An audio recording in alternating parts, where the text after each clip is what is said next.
Ici, Bonjour, docteur. bonjour, je trouve ici participants. Vous êtes les bienvenus, bonsoir. J'espère que vous arrivez à voir la présentation. Oui, docteur. Parfait, on va commencer. Donc, malgré ces 17h, 19h, pardon, c'est tard et tout, mais j'ai énormément de plaisir de partager avec vous un cas clinique.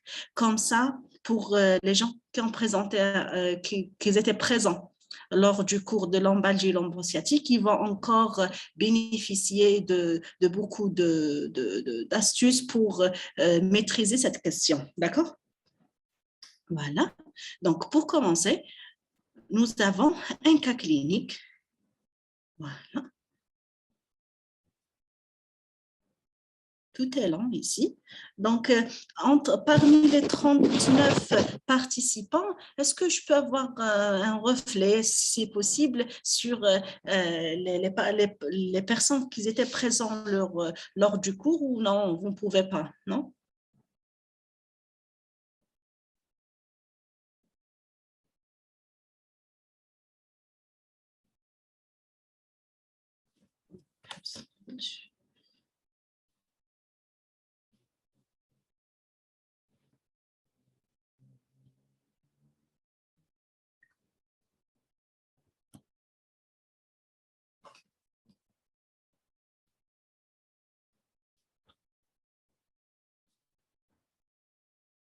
Vous arrivez à suivre? Dites-moi s'il vous plaît. Oui. Oui. Oui, oui, parfait. Donc, on va commencer. Bon, je veux bien faire une certaine discussion. On va être, malgré en distanciel, mais on va être avec eux, en partagé. Donc, voilà. On va commencer par notre cas clinique. Voilà, ce monsieur nommé B, âgé de 44 ans, qui est professeur de mathématiques, sans antécédents pathologiques en particulier à noter, qui vient vous consulter aujourd'hui pour une lombalgie. On a bien défini par quelques termes, y compris lombalgie, avec irradiation dans le membre inférieur gauche. Ça, c'est important, d'accord? On va décrire cette douleur lombaire qui est apparue depuis 2 jours, simplement, après un effort de soulèvement. Il y a la notion de l'effort. Voilà, c'est important. Il s'agit d'une douleur lombaire basse, d'accord? Donc, ce n'est pas la charnière dorso-lombaire, c'est bien la lombaire basse, d'accord? Relativement supportable. Donc, ça, c'est à noter. Ça, c'est relatif. Donc, éradion à la face postérieure de la cuisse et du mollet gauche. Donc, ça reflète quel trajet on est en train de parler. Et à la plante du pied. La douleur est aggravée par les efforts et soulagée par le repos. Aussi, c'est un reflet de type de la douleur, impulsive à la toux. L'examen clinique montre un signe de la ZEG à gauche à 55 degrés, ça c'est important aussi, une colonne lombaire enraidie, ça veut dire quoi enraidie, et douloureuse à la palpation. En parallèle, ils nous disent qu'il n'y a pas d'anomalie à l'examen neurologique, c'est très important, ça reflète quoi pour vous aussi, et pas de fièvre, pas d'altération de l'état général. Donc, pour une première question, ils vont nous dire,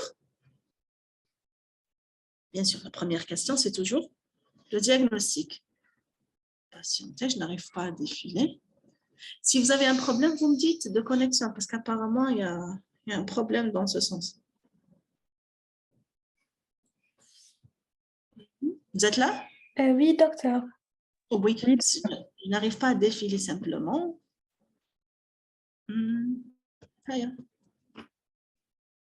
Parfait. Donc, comme première question, quel diagnostic proposez-vous? Prescrivez-vous un bilan complémentaire? Est-ce que oui ou non? Si c'est oui, quel est justifié? Voilà, c'est la première question. Alors, je veux que ça soit interactif. Je rejoins l'énoncé, on le décortique ensemble et on va se dire comment on va répondre. Voilà. Donc, est-ce qu'il y en a quelqu'un parmi vous qui peut me dire quelque chose sur l'énoncé, sur la réponse, sur qu'est-ce qu'il peut dire sur ce cas? Alors, oui. Donc, L'étude de l'ombre sciatique. Lombo sciatique. Parfait. Alors, expliquez-vous. Si on va dire lombo sciatique, ça veut dire on est dans quelle chronologie?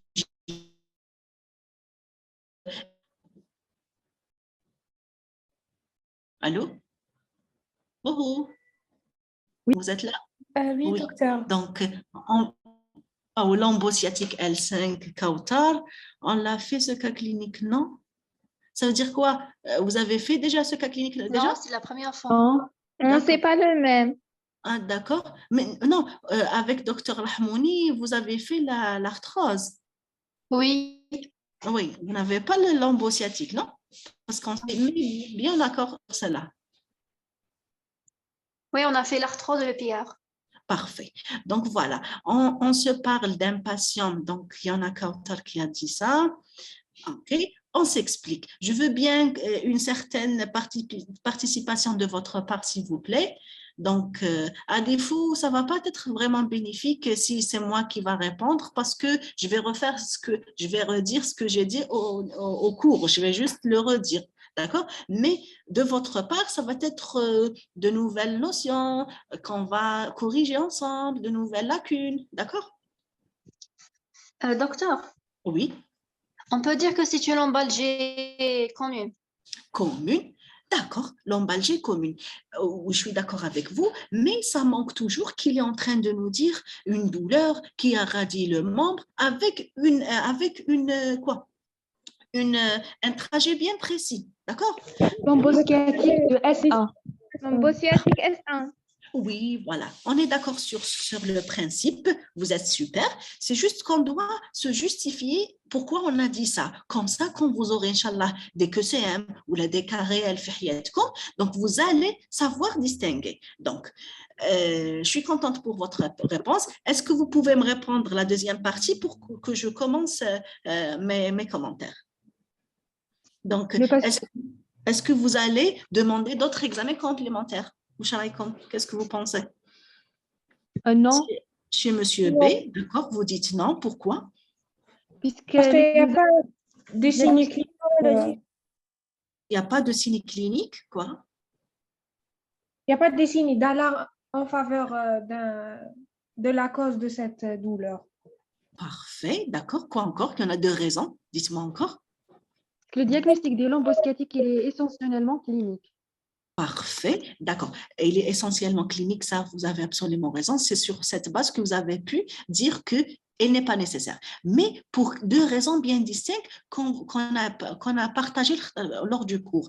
Dites-moi, vous m'avez dit que vous avez parlé de la cause, ça veut dire vous cherchez la cause symptomatique, la lombalgie symptomatique qui est la différence de la lombalgie commune, d'accord? Et une autre cause, dites-moi s'il vous plaît. Il n'y a pas de complications. Parfait. Donc, on n'est pas dans un état neurologique critique. D'accord? Donc, on va se reprendre. Donc, déjà, le terrain, c'est un jeune homme, d'accord, de 44 ans. Ils nous transmettent la profession, ça veut dire le profil mécanique de sa journée, ce qui fait le rachistero, est-ce qu'il est soumis à des contraintes physiques fréquentes, est-ce qu'il est renforcé? Non, c'est quelqu'un qui est professeur, qui est calme dans sa vie. D'accord, qui présente des lombalgies. C'est déjà ça, c'est un. Lombalgie, quand on a défini lombalgie, ça veut dire c'est cette douleur qui a le siège précis, d'accord, avec irradiation dans le membre inférieur gauche. Ici, on a que le droit de dire c'est lombosciatalgie. D'accord, c'est irradiation, ça veut dire radiculalgie, cruralgie ou la sciatalgie, on va décrire. Mais ça reste toujours des algies, c'est des douleurs qui sont encore mal systématisées. Par la suite, il s'explique, il va dire que ces douleurs lombaires, il y a 2 jours, ça veut dire nous sommes dans la phase aiguë, d'accord? Quand même, après un effort de soulèvement, ça c'est rassurant. Et on a le prénom Movens qui a créé cette douleur et ce trouble-là, d'accord? Par la suite, il s'explique encore. Il dit que c'est une douleur lombaire basse, d'accord, relativement supportable, ça c'est relatif, donc il n'y a pas quelqu'un qui supporte un autre nom. Donc, à l'irradiation, il nous précise que c'est le siège typique de la sciatique. Ça veut dire elle a tout, l'origine, elle est haute et elle trace tout le trajet dans le sciatique. Ce n'est pas des sciatalgies tronquées ou là, c'est là où il nous met dans la susceptibilité diagnostique d'être en situation en vague. On n'a pas encore la précision. Voilà. Donc, comme vous avez dit, c'est la cuisse et le mollet en postérieur, la plante du pied. C'est le typique trajet de la S1. Voilà. Donc, la douleur est aggravée par les efforts et soulagée par le repos. C'est une douleur mécanique, c'est-à-dire il n'y a pas le feu, comme vous avez dit. Impulsive à la toux, ça c'est important. Ça veut dire elle est aggravée par l'augmentation de la pression abdominale. Cette augmentation de pression, elle ne fait que encore renforcer la pression exercée sur le nerf, sur la racine. D'accord? Par la suite, à l'examen clinique, on trouve un signe de la ZEG à gauche qui nous confirme que le conflit, il est discoradiculaire. Ici, on pourra se prononcer sur la lombosciatique. Ça veut dire l'origine, la compression, elle est à son origine. C'est la définition de la lombosciatique. La sciatique, voilà, précisément. Une colonne lombaire enraidie, douloureuse, ça veut dire quoi? Ici, on trouve le syndrome rachidien. Le syndrome rachidien avec ses signes cardinaux, c'est la contracture qui fait l'enraidissement et la douleur à la palpation des apophyses épineuses, ainsi que la limitation des mouvements avec le Schobert et la distance doigt-sol. D'accord? Donc, il nous rajoute qu'il n'y a pas d'anomalie à l'examen neurologique, donc il nous a écarté le profil de complications neurologiques, à savoir queue de cheval. D'accord? Pas de fièvre. Donc, il est en train de relativement nous écarter l'origine infectieuse ou autre, ou altération de l'état général, ou là, principalement, la néoplasique. Donc, ça, c'est vraiment clair. Ça, c'est le cas que vous allez trouver souvent en consultation de rhumatologie. Donc, si on va se prononcer correctement, on va parler de sciatique, ça veut dire radiculage sciatique, et lombosciatique. D'accord? Donc, on est dans le cas S1 gauche, probablement par hernie discale. Probablement. Donc, on évoque le diagnostic le plus probable sans être formel pour ne pas tomber dans l'erreur, pour laisser, c'est une astuce de réponse, pour laisser si il va avoir, l'énoncé va se changer, formel dès le début. D'accord? Pour la deuxième partie, bien sûr, il n'y a aucun bilan qui doit être fait maintenant parce que, pour deux raisons, quand on l'a dit, donc il n'y a pas une orientation vers une sciatique compliquée, à savoir hyperalgique, paralysante, que tu cheval, quand on a dit le cours, et en particulier l'orientation vers une cause symptomatique. D'accord? Donc, ici, il est en train de nous dire qu'en particulier, les radiographies simples de la colonne lombaire ne sont pas justifiées que si la douleur s'aggrave ou persiste au-delà de 8 semaines, comme c'est les données qu'on a vues lors du cours. On est d'accord sur cela? On avance? Oui, docteur. Oui, parfait. Donc, vous avez des questions sur… Ici, on a défini simplement, c'est la première partie du cours. Est-ce que vous avez des questions? Est-ce que vous avez des commentaires? Docteur, s'il vous plaît, si on a de complications, est-ce que la TDM, ça sera l'examen de première intention ou bien la radio? D'accord. C'est une question intelligente. Je suis d'accord avec vous. Si vous allez regarder la TDM, comprenez. Parce que la TDM, c'est ça, c'est le premier examen qui va vous montrer l'hernie discale et tout. Mais, en matière pratique, on ne saute pas une certaine hiérarchie de radiographie standard, d'exploration. On doit toujours commencer par la radiographie standard. Pourquoi? Parce que la radiographie standard, c'est l'image basique. Biha, tchoufi, la vision globale de votre rachis. D'accord? Si vous avez une lésion élémentaire fixée, fait un étage, la TDM, peut-être le balayage de la TDM, il va la sauter. Donc, on pourra être comme si quelqu'un qui a des pixels.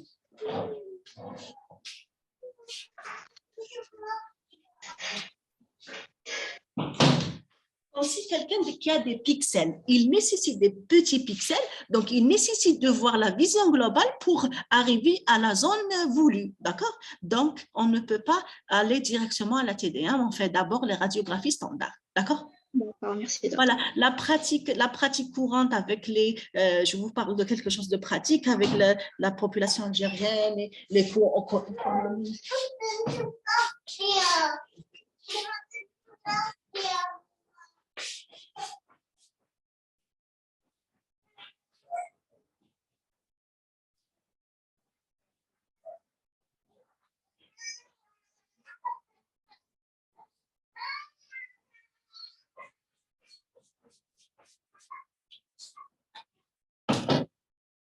Désolée, je suis perdue pour un moment. Donc, on parlait des choses qu'il faut avoir une vision globale. La pratique quotidienne, on a toujours les patients qui se plaignent.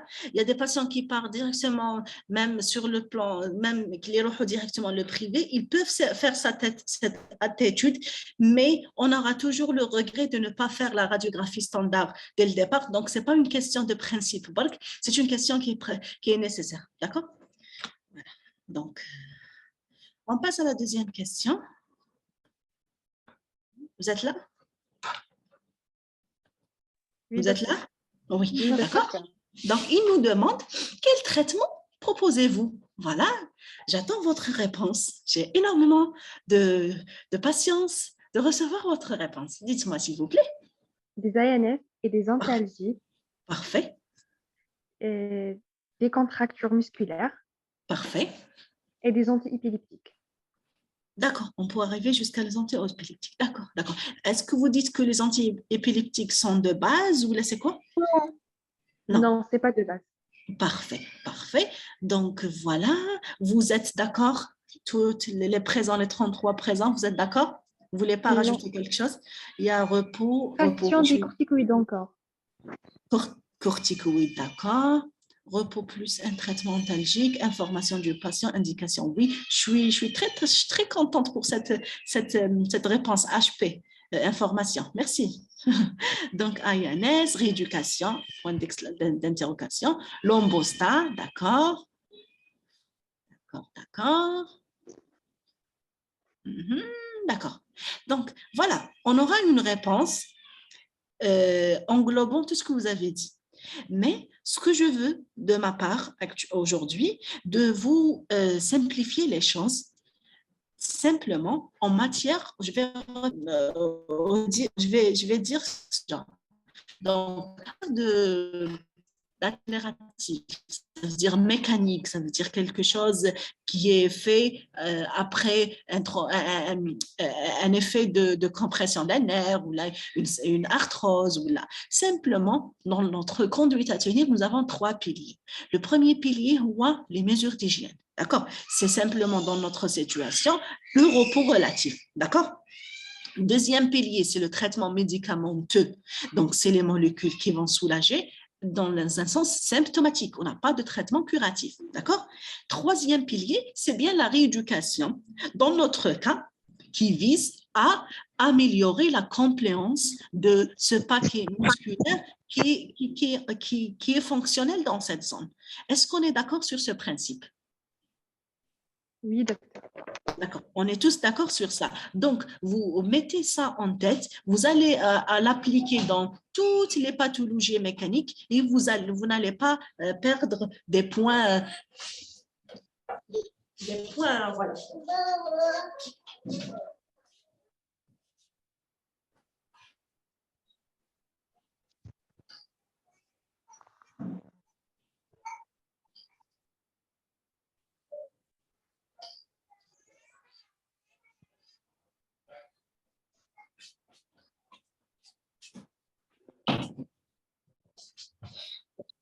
Voilà, donc si on va voir la réponse de ce cas clinique, simplement comme on a dit, donc voilà, si on va parler d'antalgique, on doit s'exprimer que c'est en fonction de l'échelle visuelle analogique. On va commencer du premier palier à la demande jusqu'au troisième palier. Voilà, donc c'est ça.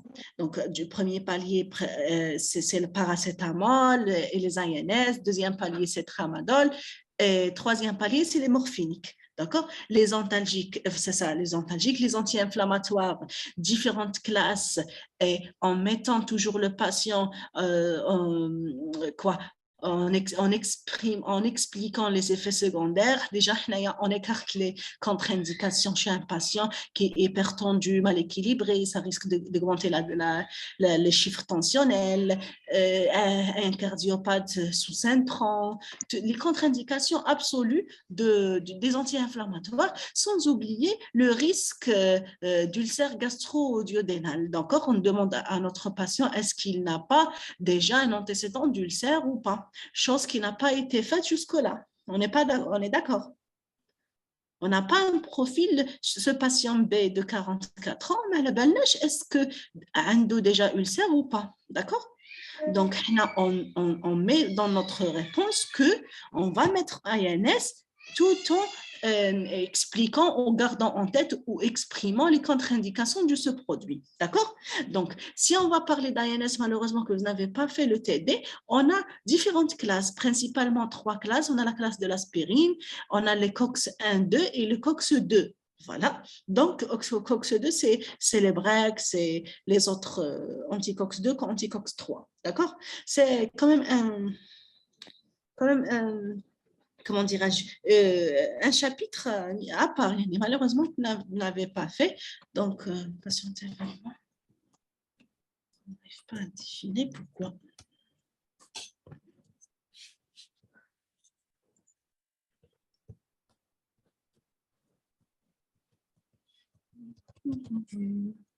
Mon écran est bloqué. Pourquoi? On ne sait pas.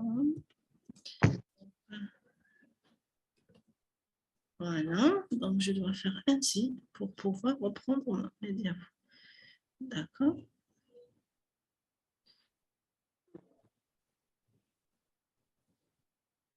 D'accord, voilà. Ici, il s'exprime par antalgique. Moi, je dirais beaucoup avant ça, je dis repos relatif, mise en place d'un lombostat, comme vous avez dit. Par la suite, je vais parler des traitements médicamenteux. Premier, antalgique paracétamol, à savoir des comprimés à 500 mg ou bien à 1 g qui sont disponibles sur le marché. Le principe, c'est de 3 ou 4 grammes par jour pendant 7 jours. C'est la phase disons, inflammatoire locale de notre atteinte. Des anti-inflammatoires non stéroïdiens avec information du patient. Quand on a dit des effets secondaires, je propose ici du diclofenac. Je n'ai pas mis un générique, moi. Je ne fais aucune publicité. Donc, si on va dire diclofenac, des comprimés à 50, ou bien du diclofenac potassique ou sodique, on a des comprimés à 75, les formes injectables, diclofenac injectable 75, les formes en suppositoire, ils sont à 100 mg. Donc, voilà, on ne doit pas dépasser les 150 mg par jour. C'est important. D'accord? Ici, on a choisi de dire que c'est un comprimé matin et soir, ça veut dire 100 mg par jour. Bien sûr, mettre les choses au milieu des repas pour éviter la toxicité gastrique. Pendant 7 jours, c'est la durée optimale de résolution de l'inflammation locale. D'accord? Donc, ici, il nous met une remarque qu'au-delà de 7 jours, la prolongation du traitement, que ce soit antalgique ou bien INS, lors des maladies, comme on a dit, mécaniques, ça veut dire les lombo-sciatiques, les rhumatismes abarticulaires. Ça veut dire quoi, abarticulaire? Par les articulations. Exactement, c'est tout ce qui est tendineux, musculaire, c'est